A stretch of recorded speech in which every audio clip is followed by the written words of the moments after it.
So who should England pick for their opening game of the World Cup against Argentina this weekend, coming up this Saturday in Marseille? That's what I'm trying to do in this video. I'll be honest, I don't think it's that easy at the moment, and I'm sure many people will have their different views on selection generally and on the team that I've picked. So make sure you drop a comment down below in the comments section. Also, like the video, and most importantly of all, subscribe to the channel. Massively appreciate that. As I say, I haven't actually found that easy, but let's get into it.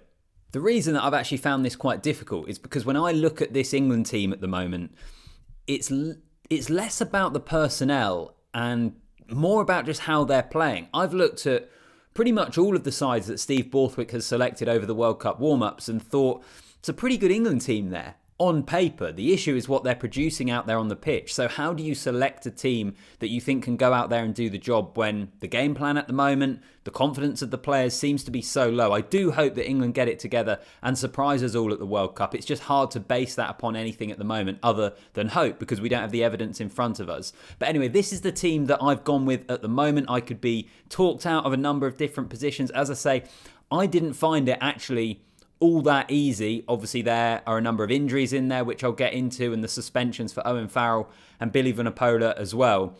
But this is where I am at the moment. So a front row of Ellis Genge, Jamie George and Will Stuart.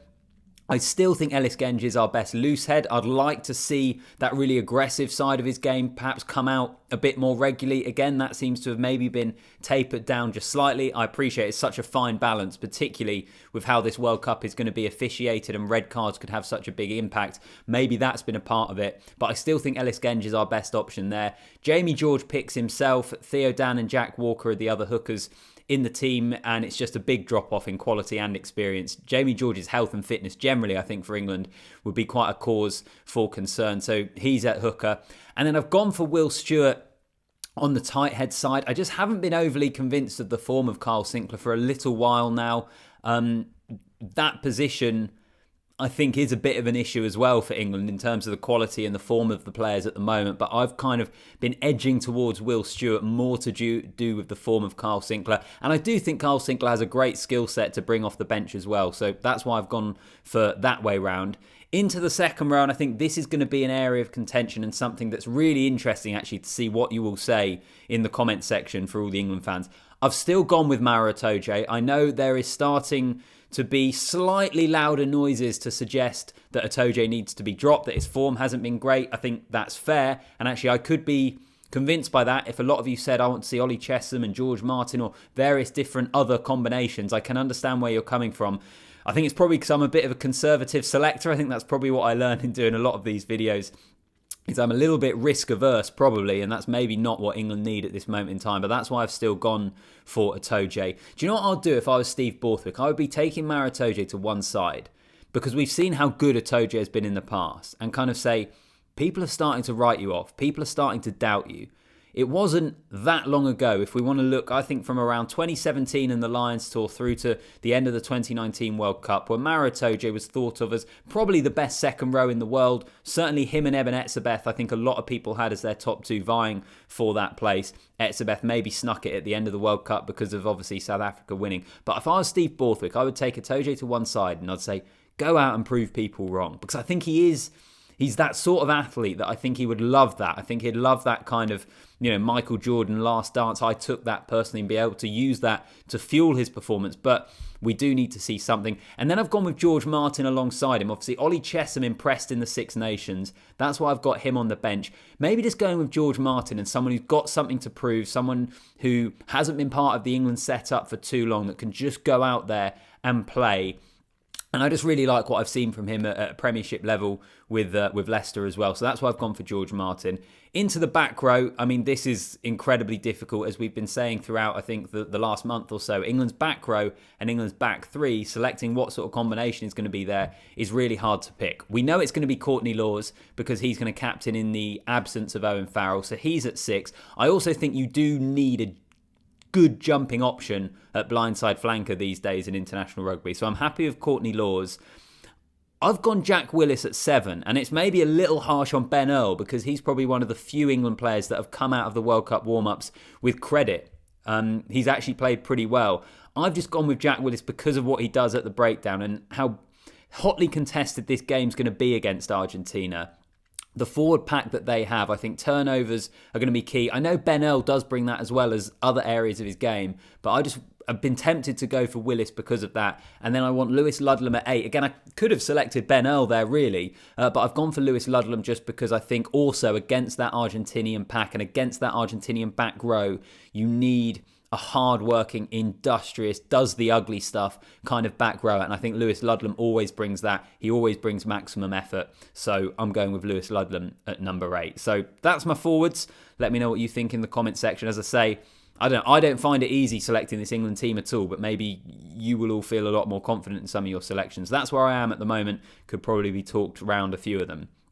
Into the backs, Alex Mitchell at 9. I don't think it's going to be Alex Mitchell, given that he wasn't in the original squad and has been brought in last, but I think he's the best 9 in that squad. I think he's the best 9 to inject some pace into this England attack. So for me, he's an easy selection. Then George Ford at 10. I think it will be Ford.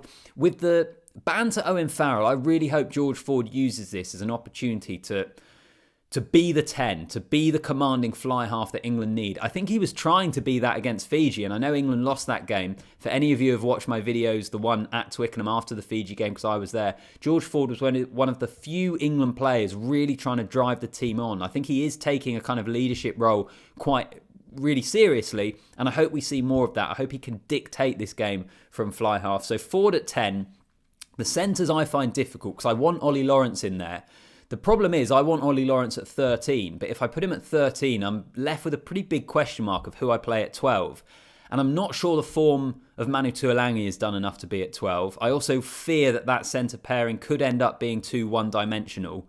You've obviously also got no second receiver in this back line as well, with Freddie Steward at 15, which I'll come on to. So there are issues for England. I've shifted Lawrence to 12 to get him in there and had Joe Marchant at 13 just to have someone different in that centres. I was worried that Tuilagi and Lawrence could be a little bit too similar, maybe. That might be unfair as well. And also, I think if you're an opposition centre pairing coming up against Ollie Lawrence and Manu Tuilagi, it's a pretty formidable team pairing to come up against. But yeah, I just wasn't sure about that. So I've gone for Joe Marchant at 13 anyway.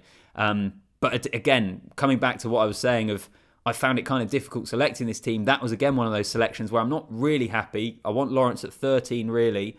Don't necessarily have a second ball player at 12, so I've ended up with Lawrence 12 and Marchant 13. The back three, I've gone Jonny May.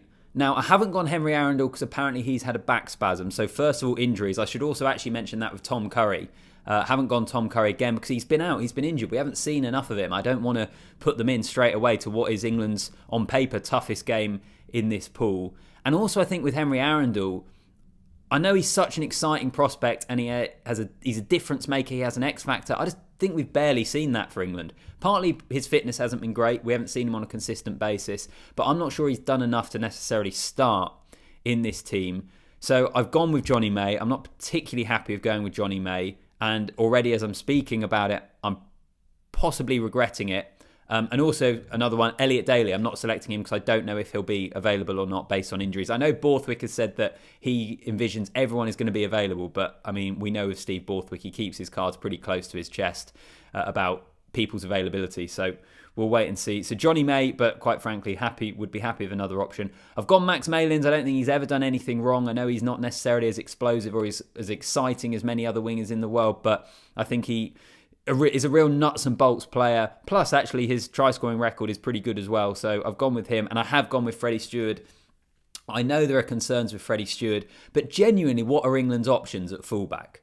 In all this talk of Marcus Smith at 15, and I think we could see Marcus Smith coming on at 15, and he's looked good coming off the bench in the World Cup warm-ups. But I couldn't sit here and say, I want to start Marcus Smith at 15 for England's first game of the World Cup when he has not started there at all at club or international level. I think that would be absolute madness. So I'm sticking with Freddie Steward. I hope his form and his confidence improves, but he has started to be exposed at times because of his lack of pace. And I know some of you actually have been commenting that on the channel for a while, so fair play for that observation. But that's why I've still gone with Freddie Steward. Rounding off the team, Jack Walker, Joe Marler, Carl Sinclair on the bench. I went for Jack Walker over Theo Dan. Flip of a coin, really. I think more just because Jack Walker's more experienced overall as a professional. I know Theo Dan is the more exciting player and probably more of an option for the future, but I went with Walker because of that. I've explained Kyle Sinclair. Joe Marler, I think, is a decent option off the bench as well. Ollie Chesham, kind of touched on him as a great Six Nations. Good player, good option in the second row. Then Ben Earl, and then Danny Kerr as the replacement 9. Marcus Smith, I think, needs to be there to cover 10, and also just in terms of a distributor option on the bench. And then I have gone for Manu Tuolangi, partly because I was looking at it and thinking, well, Joe Marchant could move on to the wing. There might be flexibility on people being able to move around there. So I went with Manu Tuolangi. It is subject to change very much, so I don't think this will necessarily be the team that Steve Borthwick selects. But you can let me know in the comment section down below, what do you make of this England team? Would you be happy with it, not happy with it? What team would you go for ahead of that match against Argentina? England's biggest game, on paper at least, of the group. Look forward to reading your comments. Like the video, subscribe to the channel, and I'll see you in the next one.